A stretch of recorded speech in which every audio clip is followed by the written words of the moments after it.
There's kind of an old TikTok trend that's like, tell me you're blank without telling me you're blank. So it's like, tell me you're American without telling me you're an American. And then it shows a guy like putting ranch on everything he eats or something.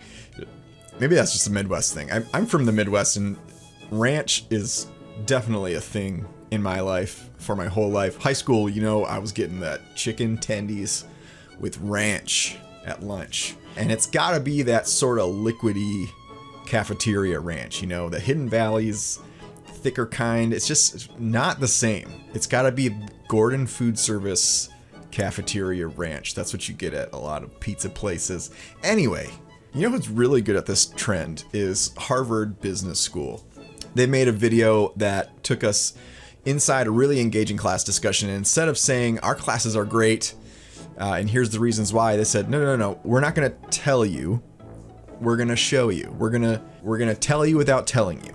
And this video went viral. It is today sitting at 11 million views.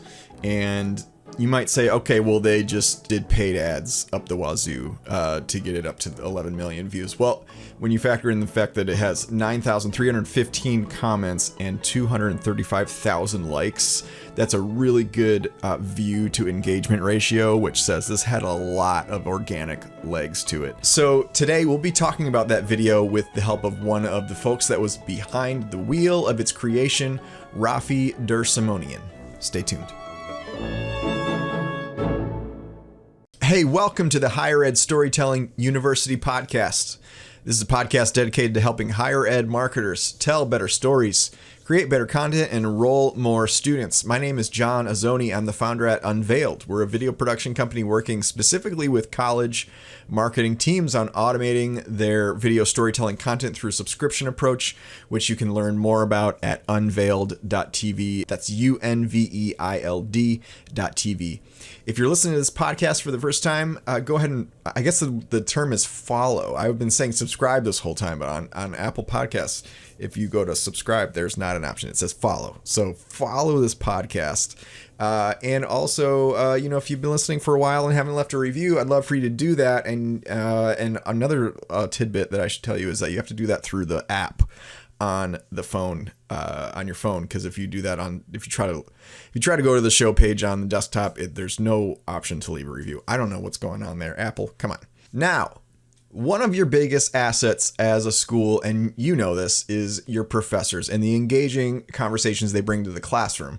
You've got these bright minds doing great things in the world and bringing that experience into the classroom in really exciting ways. And you should be talking about that in your marketing, and you probably are in some way. Maybe you get one of your star professors and you sit them down and, we'll interview her about her accolades and why students should come to the school and be in her program and explain what goes on in the classroom and things like that. It's more explanatory, and that would be fine. But Harvard Business School did this, but did it in a different way. They made a video that could be used to say we have amazing professors, but instead they said, watch this, let us show you. My guest today is Raffi Der Simonian. He's the VP and Chief Strategy Officer at ERI, a digital storytelling company making web experiences, apps, and marketing strategies that advance your mission. And they do a ton of work with colleges and universities. But before ERI was associated with Raffi's name, he was with a previous company called P3 that spearheaded this video for Harvard Business School. I want to play you the first few minutes of this video just so you can catch the vision here, because if you don't, you're not really going to understand the rest of the episode very much. You can watch the whole thing by going to the link in the description. It's about 10 minutes long. But if you're just listening to the audio version of this episode, what's happening here is a class discussion, but they weave in interviews with students. So you'll hear these interviews that take place in a studio environment outside of the classroom as you're listening. So I'll play that now. Today, we put ourselves in the shoes of Cynthia Carroll. Imagine you've become CEO of one of the world's largest mining companies, Anglo-American. $25 billion in sales, 162,000 employees, 2/3 of them in South Africa. And 4 months into your job, you hear the news. One of the miners in Rustenburg has lost his life. Yet another fatality. You have to decide, are you going to shut down the mine or continue business as usual? David, if you can open for us today. You're Cynthia Carroll. The news comes to you. Do you shut down the mine in Rustenburg? Yes or no? What are you going to do? So I think she needs to initiate very detailed investigations into what happened in these circumstances and then what has happened throughout the past. Are you going to shut down or not shut down? So I'm going to do a detailed investigation. And then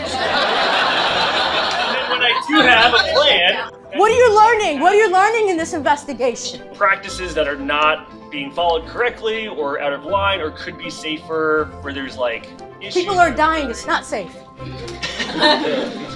What evidence are you looking for?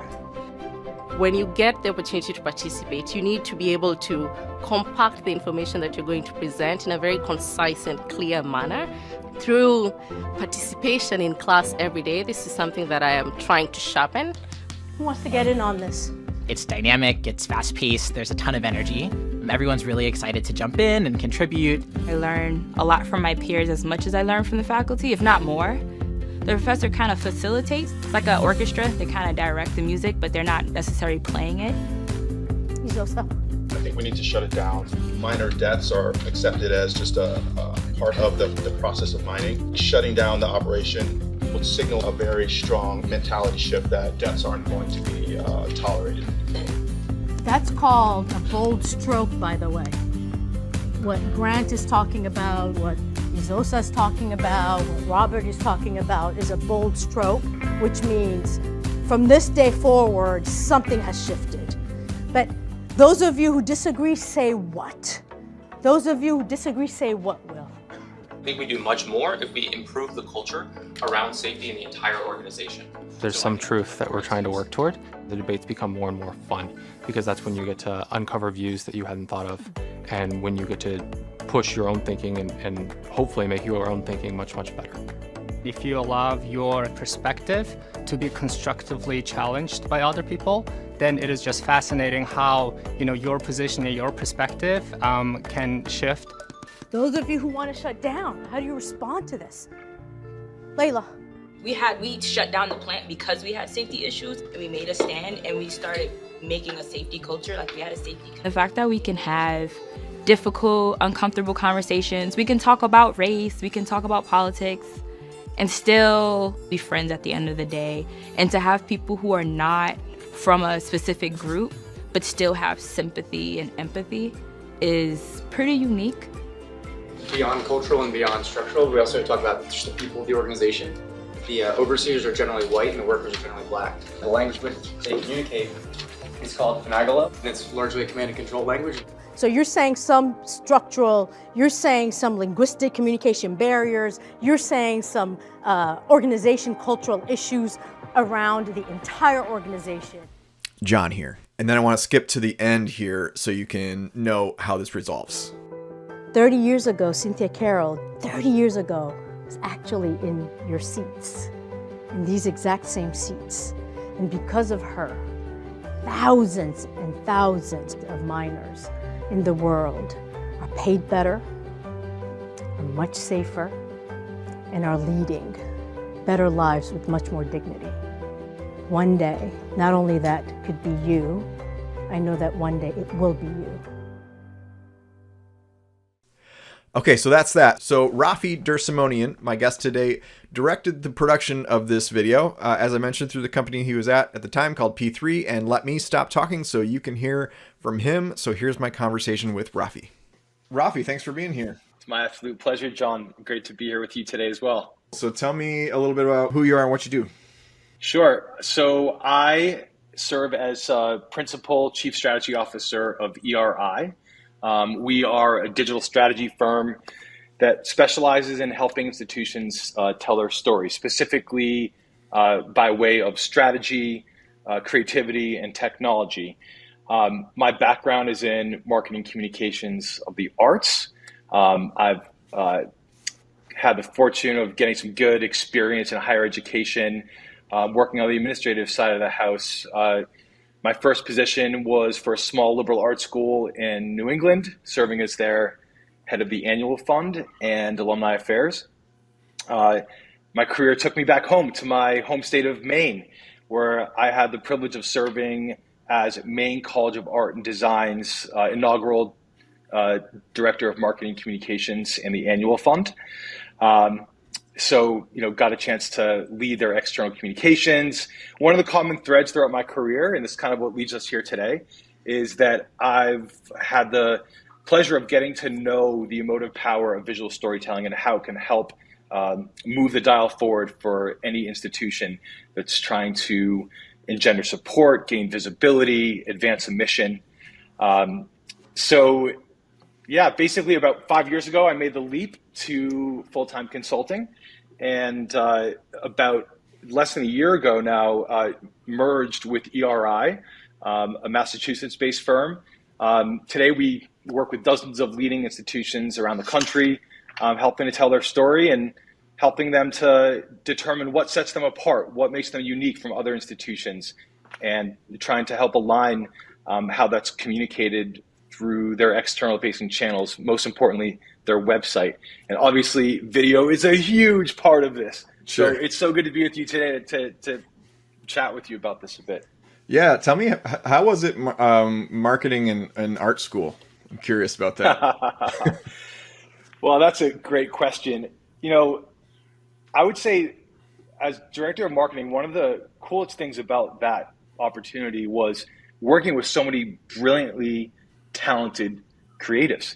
So, we at any given time, we could tap into our faculty or student talent base to help out with creative design, any sort of creative initiative. With that said, also, a lot of opinions, and which is a good thing, but can have its moments as well. So it definitely teaches you to work with all different types of creative folks with different inclinations.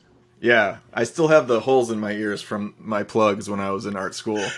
I was actually just thinking this morning, I was like, I should get these sewed up or something.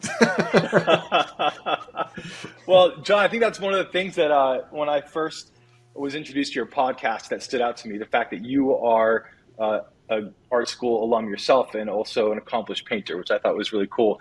So it makes the conversation around the art of visual storytelling that much more engaging because it is an art. And, like any expression of any creative medium, there are tips and strategies and ways to make it more impactful. I would say one of the great challenges and honors of being able to tell Maine College of Art and Design story is the fact that these creative professionals are adding so much to the texture of our lives, of our communities, and to imagine a world without creativity is something that I don't even want to entertain. So in terms of the value proposition that Mecca is providing, no shortage of great stories to tell there. Good deal. So tell me about, all right, so we're talking today about this Harvard Business School video that went viral that you worked on. So tell me, you worked on it with your previous company, right? Just give me the kind of the overview of the genesis of that and how it came about. Sure. Yeah. So the Harvard Business School project that we worked on, it was a video called Take a Seat Inside the Harvard MBA Classroom. We produced this about 3 years ago, and I was working with a company called P3, which is one of the top production firms in New England and beyond.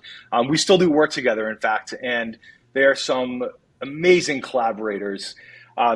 In this particular challenge, we were hired by Harvard Business School to help tell the story of the case method. Now, for those of you that don't know, the case method is part of what has made the Harvard Business School education known for what it is. And effectively, what it consists of is it's a real life case study. And in this particular challenge, we were taking students, prospective students, audiences of all different backgrounds, literally inside the Harvard MBA classroom to experience a real life case study. And the case study in this instance was a former CEO of one of the world's largest mining companies, with something like 165,000 employees, annual sales of over 25 billion. And there was a fatality. And the CEO of this company was faced with the ethical challenge, the dilemma of, do you close the facility down, or do you keep going? What types of measures do you put in place to reduce the likelihood of any other fatalities? And what you get is this amazing conversation, this amazing energy that only exists inside the classroom. And in this instance, the former CEO happened to be a Harvard MBA alum. Her name was Cynthia Carroll. So basically, I'll tell you more about the story as we go along here. But without a doubt, one of the most impactful initiatives I've had the pleasure of working on, and not just because it went viral with more than 11 million views, but because of the experience that we had producing it and some of the friendships and relationships that were formed in the process.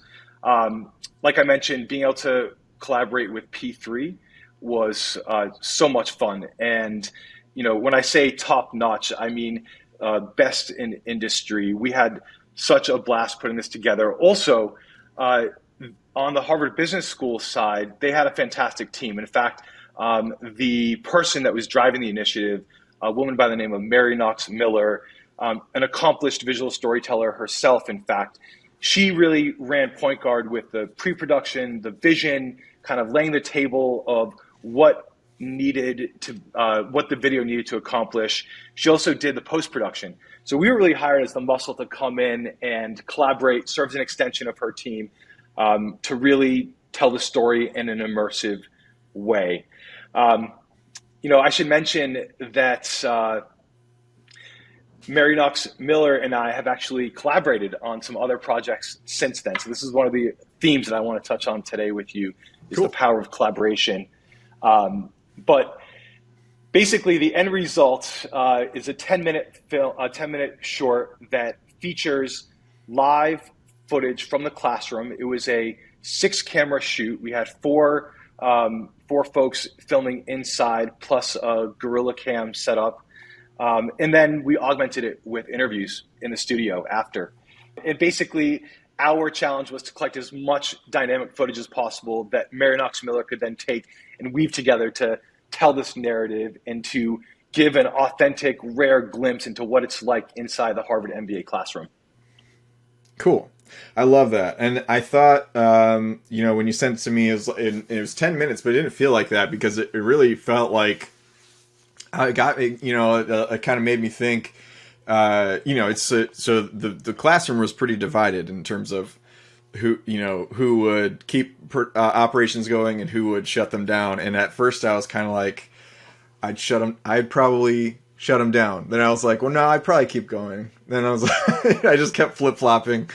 I was like, oh man, that's a tough decision. And it really, when you're presented with the question, it seems very, simple at first, but as you kind of get into the discussion, you hear other people's perspectives, you realize how much more complicated that decision actually is. And then it kind of just ties to how I love how the professor leads the discussion and is like walking around, like pointing at people and making everyone laugh and, writing stuff on the board. It was just very engaging. And I think I responded so well to it because I've been thinking a lot lately about, the impact that, one of the things that we talk about a lot on this podcast is storytelling, and student stories, student outcomes, success stories, that kind of thing. But there's so much other, things that could be effective. And another whole category of videos that I think is really effective is actually like giving your audience a sample of what it's like to go there and learn from somebody there and see the teaching style there.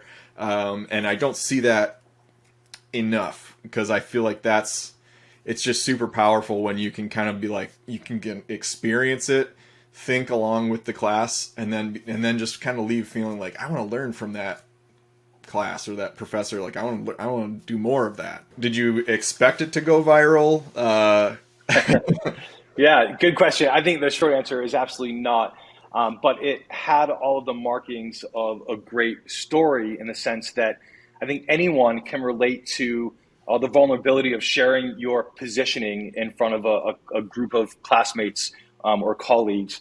And in this instance, it's so evident that in that classroom, there's this environment that both challenges and supports you. You hit it on the head, John, in terms of, I think part of the reason it was a success is that the professor, Professor Sidal Neely, is just so energetic and vibrant, and it comes across in a way that is so engaging. I think it's hard to not get sucked into her style of inquiry.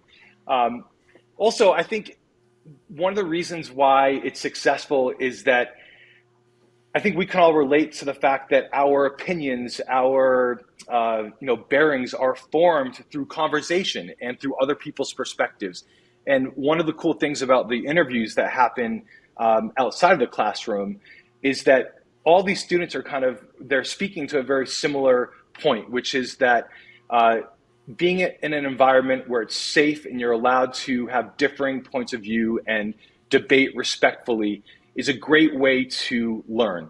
And I think that's one of the reasons why Sidal Neely is such a excellent professor, and why the Harvard Business School brand has been able to grow into the behemoth that it is, because they really understand that. And I think it's also, I think about when institutions hire us to help tell their story, one of the first things that we ask ourselves is, what distinguishes you from other institutions? What are some of the stories, we call them evidence points, that best exemplify what sets you apart and why a prospective student might consider you over the myriad of other peers and competitors out there? And fundamentally, it's our belief that it's all about the power of individual stories and through the perspectives of the students. Primarily, yes, faculty, yes, donors, yes, staff, but I think students are ultimately looking to see themselves through the lens of other students. So in this instance, Harvard Business School's special sauce, their je ne sais quoi, whatever it is that you want to call it, we were able to provide a rare glimpse into that and what makes it so powerful and effective.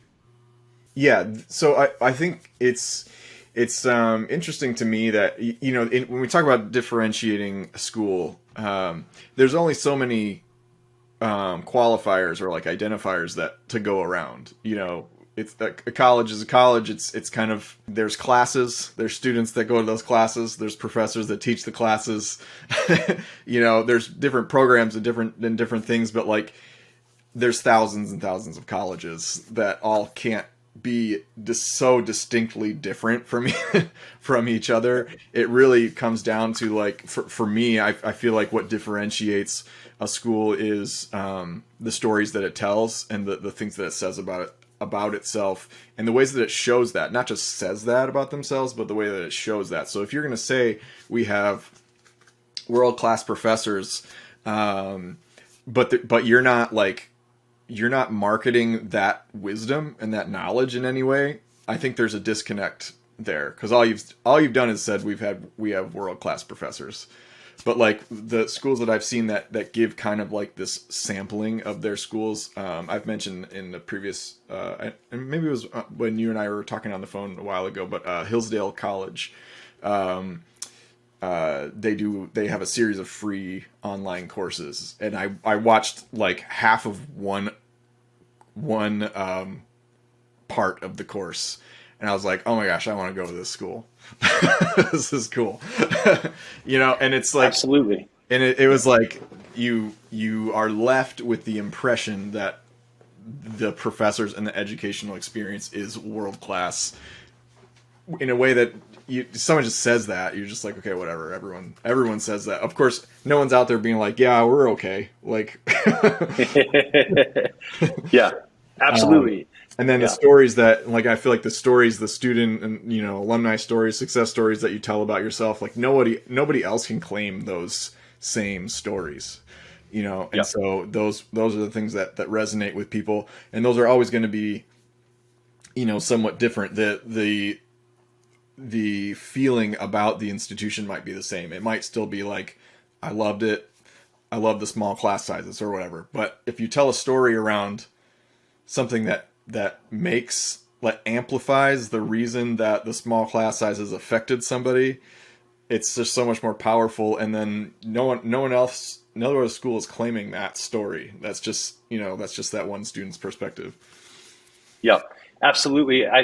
One of the most fascinating things about the emotive power of visual storytelling is how it can literally transform our physiology. And that's one of the, points of fascination that I have with storytelling, and why I'm still a student of visual storytelling to this day, is that when it comes to advancing a mission, when it comes to, building awareness, engendering support, there's really no more valuable way to build that support than through visual storytelling. You recommended a book in one of your podcasts that I have to admit, I took you up on the recommendation, and I absolutely loved it. There's Stories That Stick with Kendra Hall. I want to thank you for that recommendation. Just fantastic. And one of the things I love about it is that it breaks down the physiology, the science behind storytelling, and how we as humans respond on a visceral level to stories. Quick break here to tell you more about our video storytelling subscriptions, but first let me sidestep and say that, as Raffi mentioned, this book, Stories That Stick by Kendra Hall, super, super great book. Go pick it up if you haven't already. And in fact, let's do this. Leave a review for this podcast, write a review, leave a rating, and email me, john@unveiled.tv, JOHN, and tell me that you did that. And over the next week, I'm going to pick one name of a person who will have to review in the last week, and I will send you a copy of this book because I have an extra copy and would love to get that in your hands. And so let's do that. We'll do a little contest here. Anyways, about our video storytelling subscriptions, look, making even one video takes a lot of legwork, and lots of steps go into herding all of the cats, and then you get one video out of that, one story. But you don't want one story. Storytelling is an ongoing lifestyle. It's a marketing lifestyle. But imagine a world where you'd get 132 videos across the year. Pretty much all you had to do to get that was find the stories to tell and pass it on to someone else, us, Unveiled. Our aim is to take the friction out of telling great stories, and whether you're a big school or whether you're a small liberal arts college, you can tell really compelling stories all year round and fill your content calendar with video content. So we're going to batch shoot a year's worth of content, and then every month drip out to you one new student or alumni story along with a whole package of additional video content. So you're going to get the full-length story, which is usually 2 to 3 minutes, and then you'll get a 30 and a 15-second cut down to use in various ways, and then 8 topical videos, which are, just extra things that we will ask them in the interview that align with your messaging priorities. Maybe you want to have them talk about scholarships, or have them talk about internship opportunities. Whatever we got the student sitting here, we can ask them anything we want, and so that's what those 8 topical videos are, and then the icing on the cake is that we're going to give you all of that B-roll and interview footage to do whatever you want with it. Have your internal video person cut it up into a million other videos forever. Make it rain video content. So we're gonna give you a really great foundation of polished video content that you can deploy right away, and then all of the raw materials that you can use to make unlimited extra stuff with. So if you want to learn more, you can go download our pricing guide at pricing.unveiled.tv, and you can get obviously pricing, and it will have everything in it that you need to know in order to see if this is a good fit for you or not. All right, back to my conversation with Raffi Der Simonian.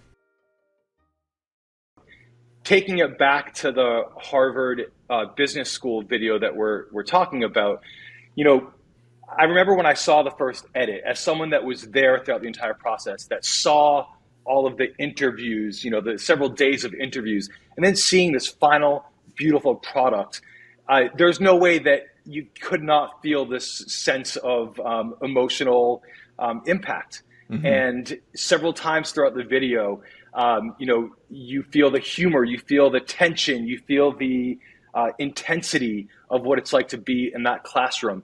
And that is so much more impactful when it comes to a student putting Harvard on their wish list or considering Harvard as an institution that they want to put their hat in the ring to apply for, then let's just say having Professor Neely herself get up there and say, we do X, Y, Z, but actually being there and feeling it and experiencing those dynamics is such a powerful thing. And it's part of why I think video should be relied on more frequently as a strategy for institutions to advance their mission. Yeah, I love stories that stick.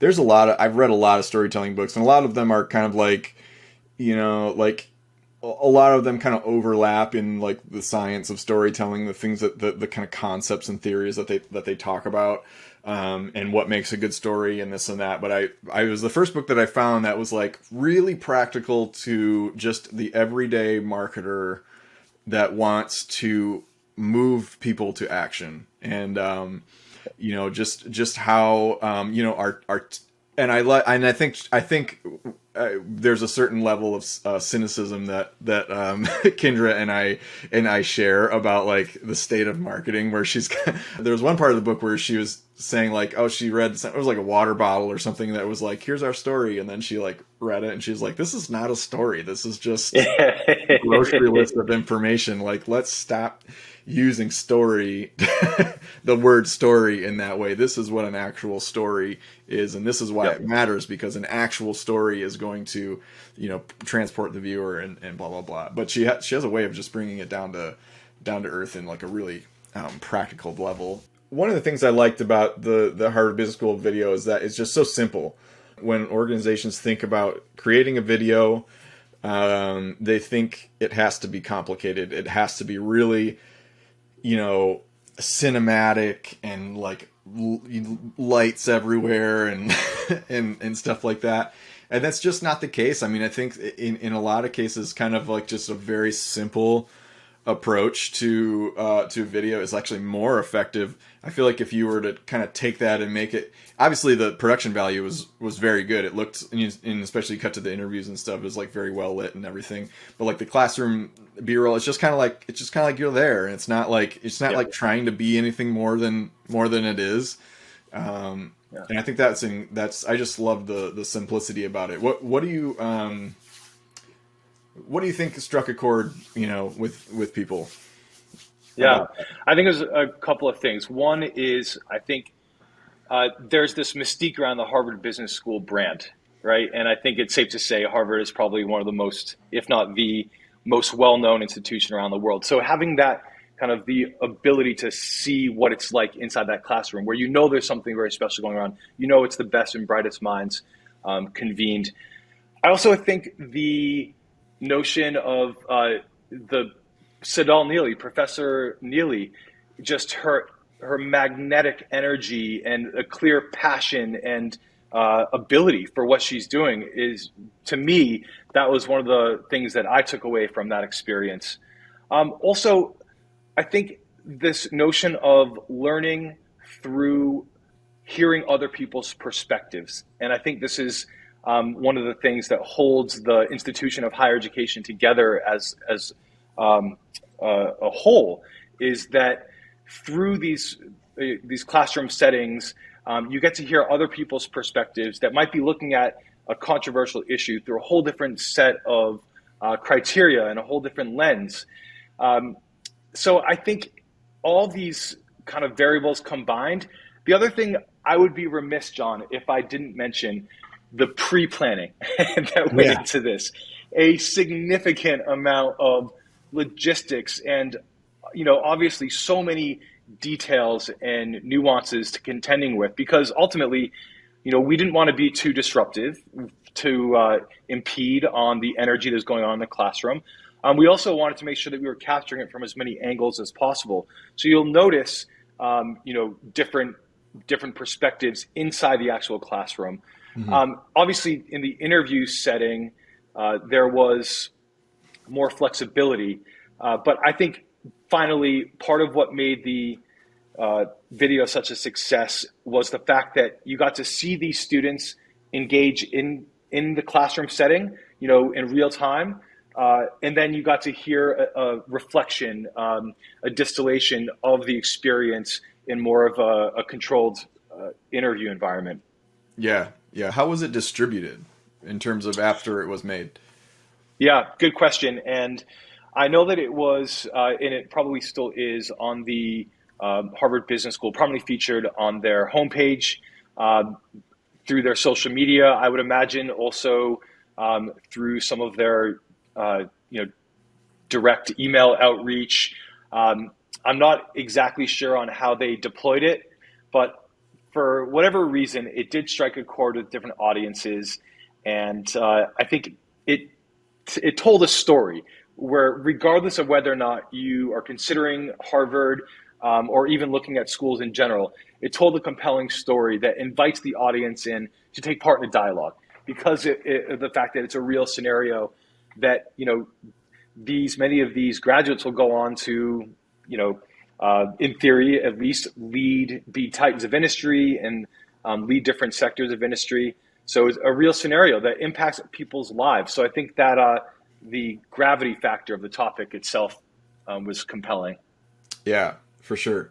It's a challenge to think. It's like, okay, you really sort of get a sense for like, what kind of person am I here? Because it's like, you're talking about one person's life, which in the grand scheme of, a huge conglomerate business, sure, it depending on how you think about it, is either significant or insignificant. It's just like so many different perspectives. I mean, like half the room was like, this is just part of the deal. Like, this comes with the territory. The other half was like, no, that's a whole life right there that was lost.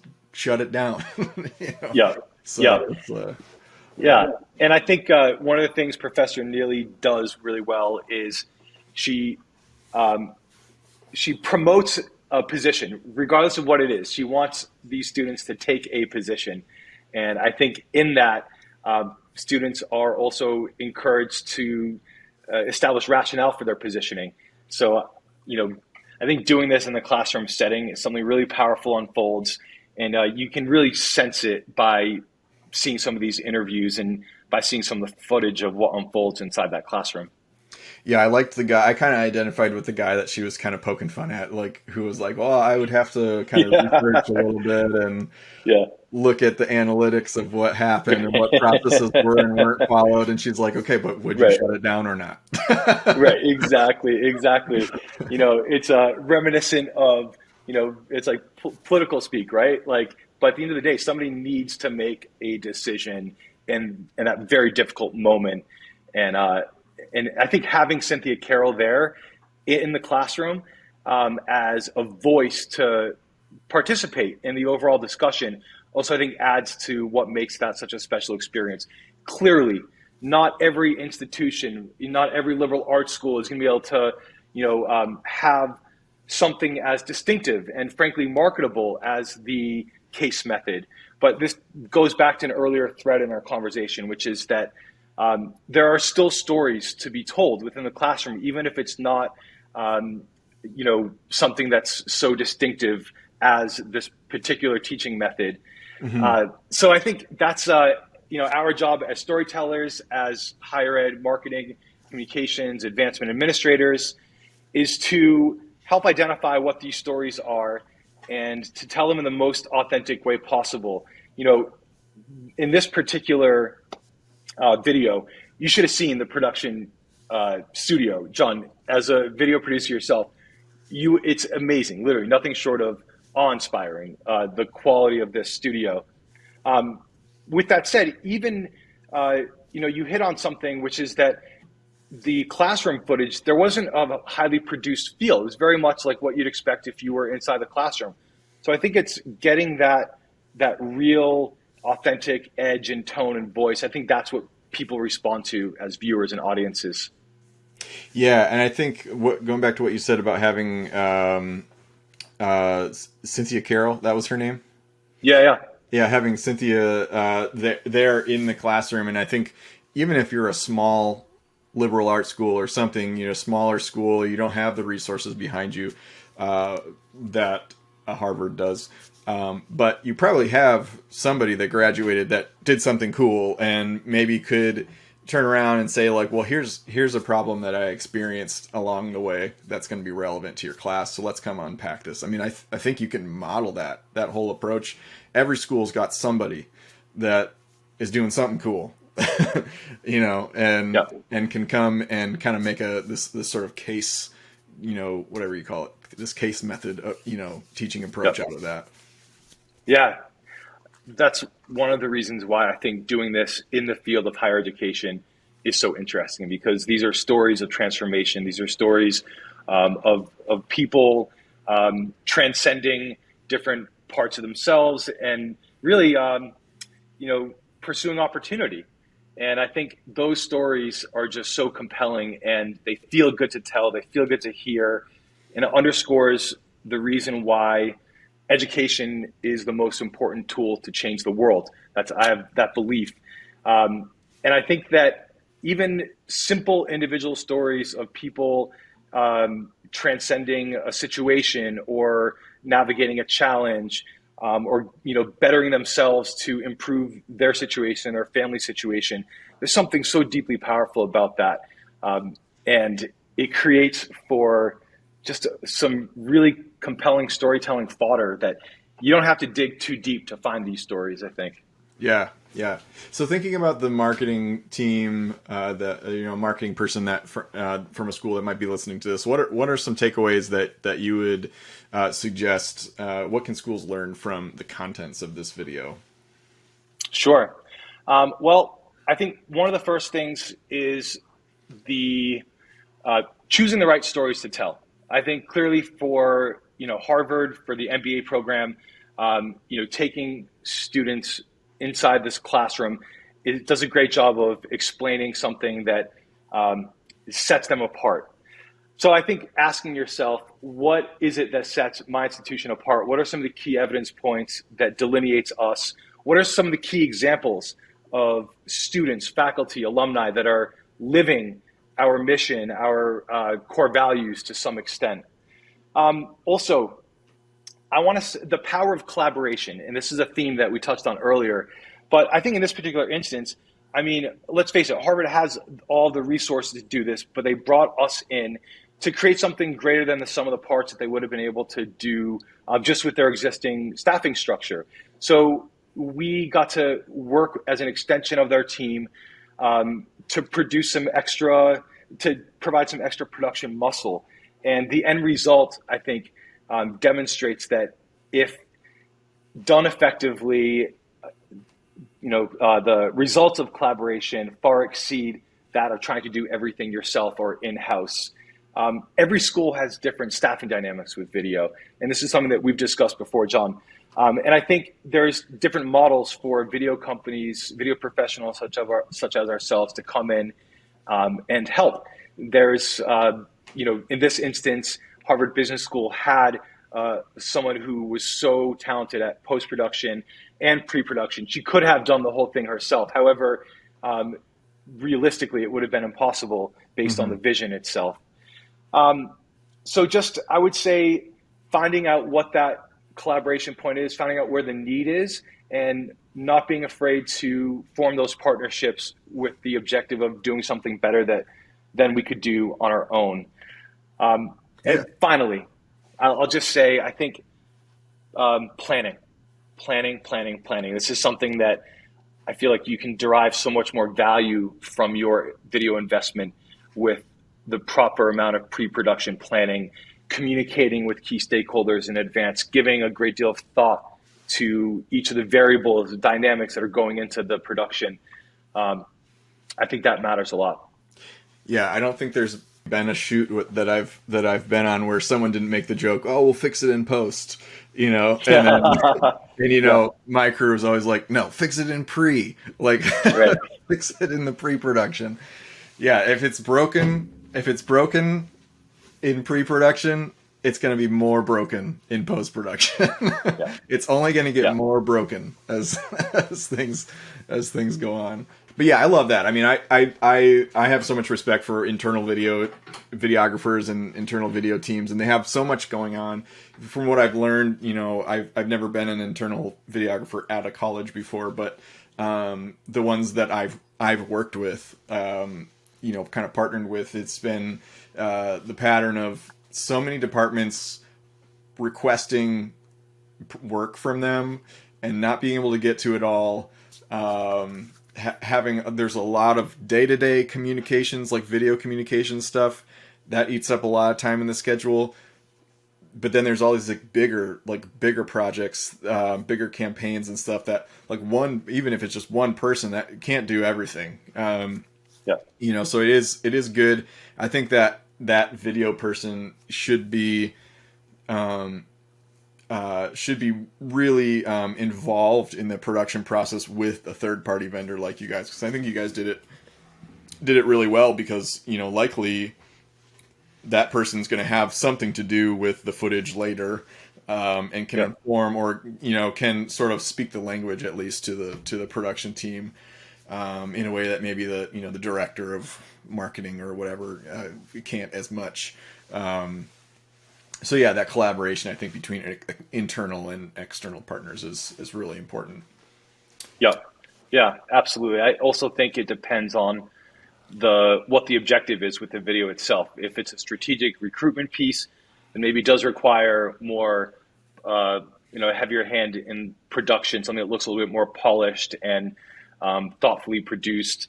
One thing that we know for sure is that with the advent of our mobile devices that have, increasingly incredible quality cameras, that there's a lot we can do without having the full production team in place. I think it's about knowing the difference for what the objective at hand is. And there are opportunities for both, I believe. Yeah, for sure. Cool. Well, this has been a great conversation. Thanks for coming on and chatting with us about this. I'm curious to know, do you want to tell anyone about ERI, what you got, more about what you guys do, how people can connect with you? Yeah, absolutely. So we'd love to invite you to check me out on LinkedIn. So it's just Raffi Der Simonian. And then eridesign.com. We publish frequently different topics of interest on our Insights blog. And also, I would encourage you to, if you want, I'd love to hear any feedback. You can email me at raffi@eridesign.com. Cool. Awesome. Well, thanks so much for being here, man. I appreciate it. John, great to speak with you. Thanks so much for the opportunity to connect with you today.